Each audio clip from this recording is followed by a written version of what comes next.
kita mendapat kedudukan terulung, kedudukan nombor 1 dari 198 negara dari yang bahagia Datuk Seri Uzair, Ketua Perangkawan Negara, mengenai pengiktirafan global di mana Malaysia telah mendapat tempat pertama dalam Open Data Inventory ataupun ODIN 2024-2025.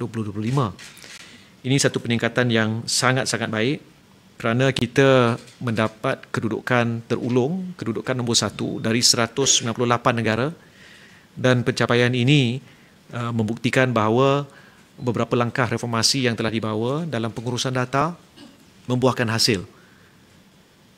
Walau bagaimanapun, Jemaah Menteri turut mengambil maklum terdapat perkara-perkara yang boleh ditambah baik. Bila kita teliti laporan dari ODIN ini, menunjukkan ada 2 aspek yang diteliti, iaitu coverage and openness. Dan di situ coverage menunjukkan ada beberapa sektor seperti health outcomes, food security and nutrition, dan beberapa yang lain perlu kita usahakan.